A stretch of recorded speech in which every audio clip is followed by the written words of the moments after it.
What's up, guys? This is Anthony back here again. This is my second video ever on YouTube, and I just wanted to make a video about a thought that I had yesterday, and it deals with the suffering that we have in life. And the reason what motivated me to make this video was, I recently came across Seme Retention in February, and like I said, it felt like it was by accident. But when I look back and actually think about how my life has, how I've gone through this life, it feels like it was part of God's plan in a way. And I think there's a verse in the Bible that speaks about that your children are like arrows that are shot into the battlefield or something like that. And the pastor, my pastor where I go to church, was talking about this topic, and he said that the arrows that are under most tension and most stress are the ones that will reach the farthest. So, and honestly, like I said,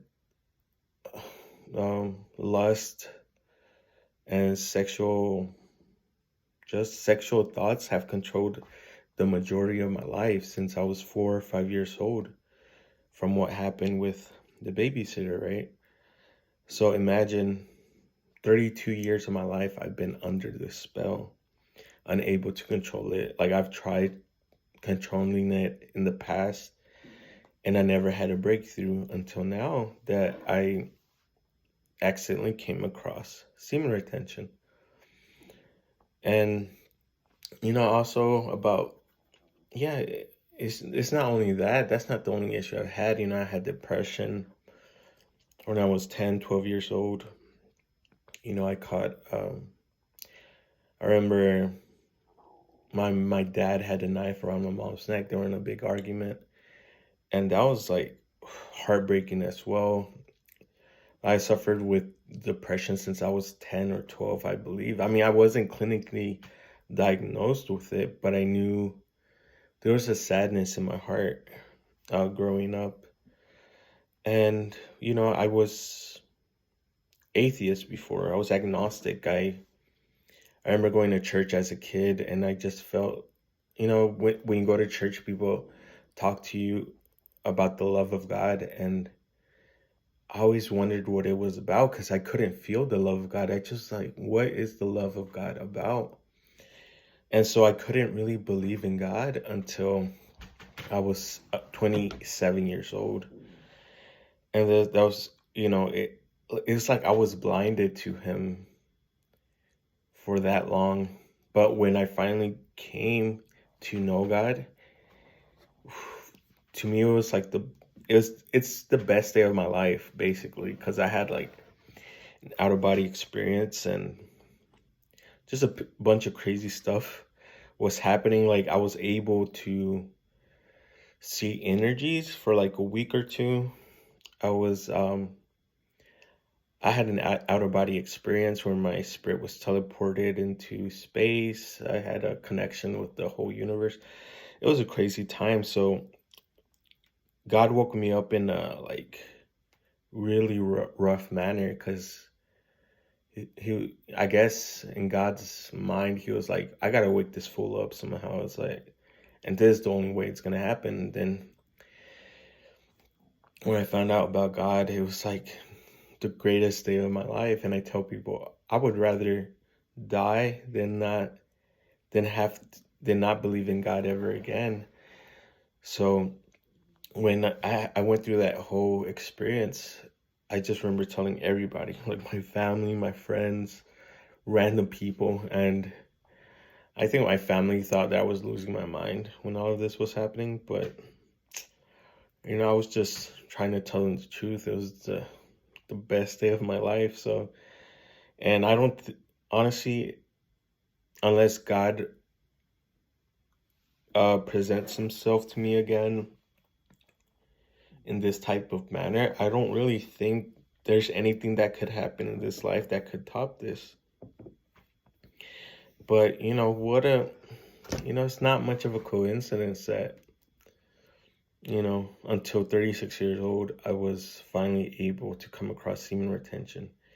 And for the first time in my life, be able to be in control of my sexual desire. Because before this, it was just like,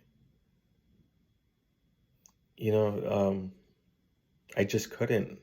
No matter how much I tried to control this lust, it was really controlling me because I couldn't. I was struggling the whole time. I was never in control.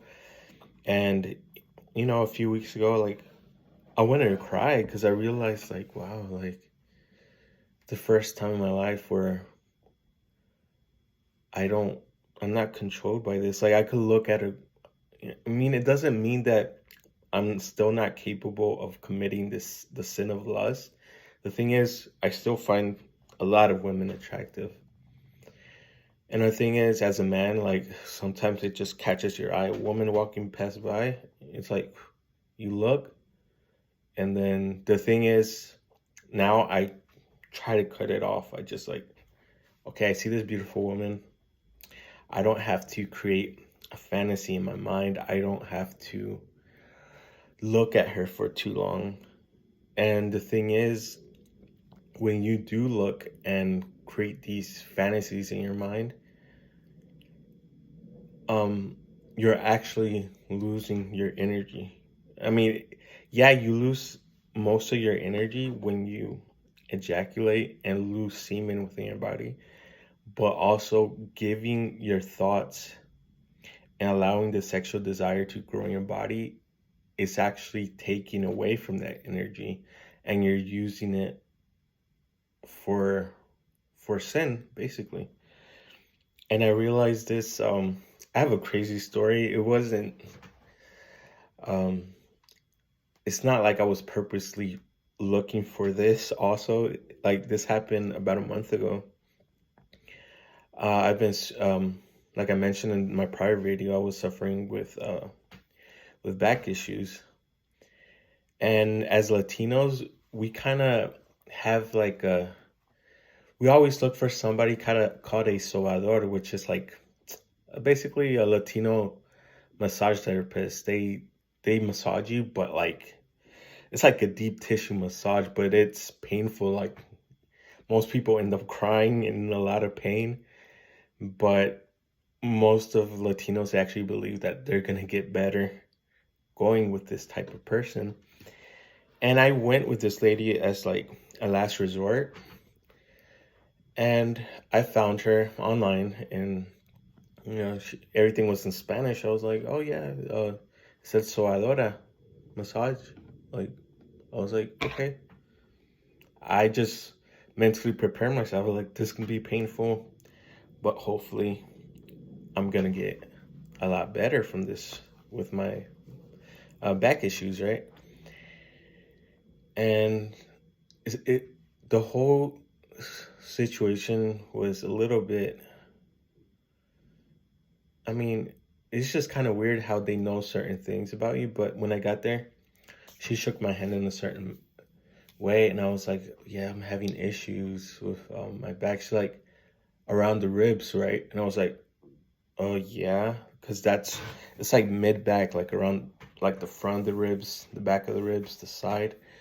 And I was like, in my mind, it was just like, it's weird. Like, I don't know if she notices that because of the way I'm walking or whatever.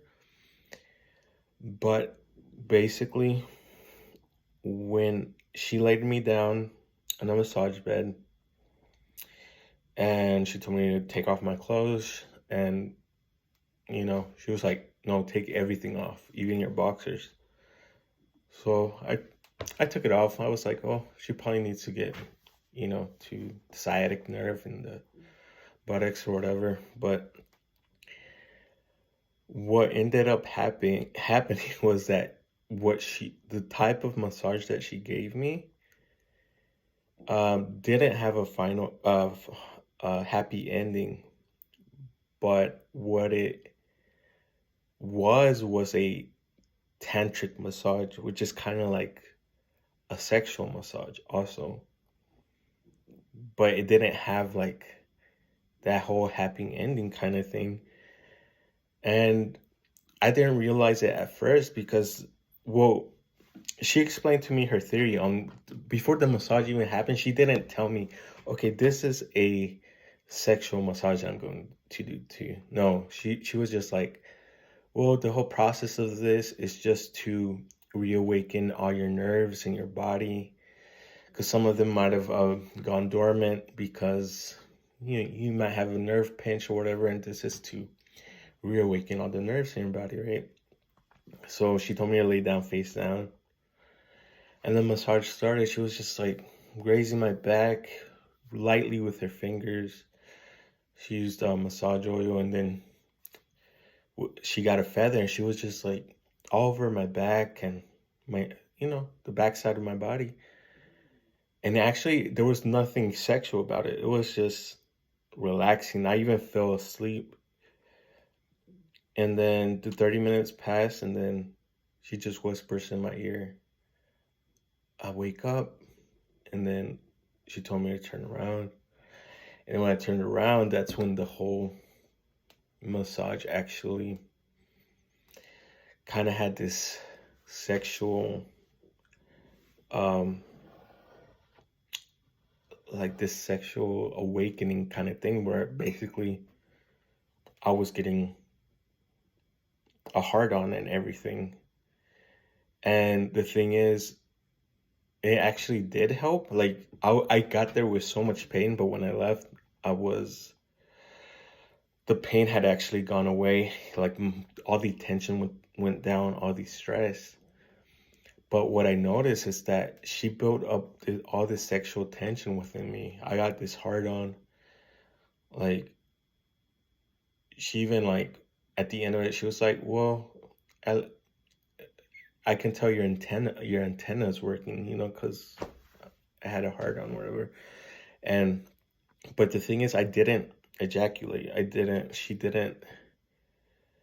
I guess this is what some people in the Seme Retention community talk about as having like a body orgasm, and not really like a orgasm in the sexual organs. So I did feel this pleasure and everything, but what I noticed is that even though I didn't ejaculate, I still lost a lot of energy. I felt drained.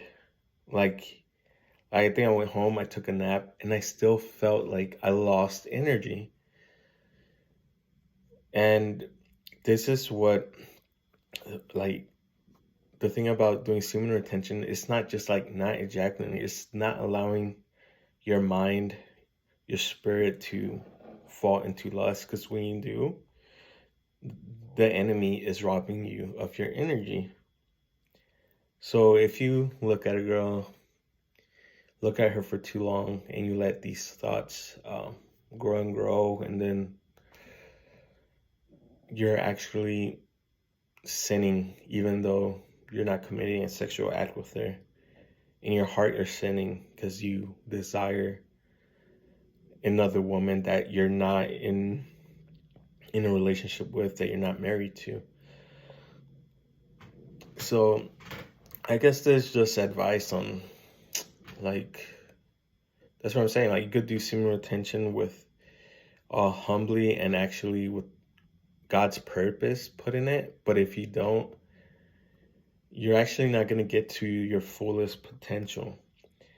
And what I also want to tell people is not about achieving perfection, or it's not about achieving perfection or having your days numbered or a streak. Because I notice a lot of people, especially the young guys, they count their days. They're like, oh, I'm on day 99. Like, honestly, I never started out that way. So I don't feel the need to count down days. It's more like, it's actually easier not having days and just like in your mind, it's like a lifestyle that you choose to live, right? But when you fall into doing Seme Retention without God in mind, and you're doing it for other reasons, maybe to get more girls or get the upper hand in certain situations, and it's not backed, your intentions are not backed by God, then you're gonna fall into bigger issues. So, like I said in my other video, I have the options of getting many girls at the gym. I know for sure. Like, I'm talking about, there's like this white girl in front of me. There's no way in hell she didn't notice that her nipple was popping out her shirt. She was doing exercise right in front of me on purpose with her nipple exposed. And I just tried to ignore it. I was doing my workout when I noticed it. I was just like working out, lifting weights, and I noticed it. I'm like, okay, should I tell her something? I was like, it felt like a trap, because sometimes some women, especially nowadays, when you see these videos about women calling out guys at the gym as creeps or whatever, and it's like, what if she was just trying to get me on camera? Or I was like, there's no way in hell this girl has her nipple popping out in front of me and doesn't notice it. So the thing is, I could have gone, like, my mind, I think before Seme Retention, I would have been like a salivating dog. Just, I was like, I'll probably, like, in my mind have to go talk to her and be like, hey, your nipple's popping out, and then lead it. I was like, she'll be like, oh, thanks, or whatever, and then talk to her, try to get her number. But I just felt like it felt like a trap in a way. But the thing is, you have these options with these women, but I know I'm looking for a sign from God to see who to talk to. So it has to be a clear sign for me to waste my mind, my energy on speaking to a woman, because even I could get many girls' numbers, but I'll be wasting my energy texting them, trying to set up dates, using my resources to take them out. But I'm looking for something serious. So it's like serious and something that will last for a long period of time. And the thing is, if God is not the basis of your marriage, then it's not gonna, I feel like it's hard for a marriage to be long term when God isn't the center, because God, the institution of marriage, was brought here by God. The government doesn't really have a say. Yeah, they make laws and whatever in the world of what they think marriage is, and the protection for a woman and a guy, but above that is the marriage that God sees with his eyes. So yeah, that's my video for today, and hopefully if somebody sees my video, I would love for y'all to comment if you have any questions, or if there's a specific topic that you want me to focus on. I could do a whole video just on that topic, but I'm just here to try to motivate you guys, try to guide you all through this journey, because I feel like once you find out about Seme Retention, you realize, okay, this is the basis for living a fulfilling life that God meant you to live. Like, I don't think we were meant to suffer this bad, but when we're living in God's purpose, I feel life gets better. Like, so yeah, y'all have a great day and happy Sunday. Bye.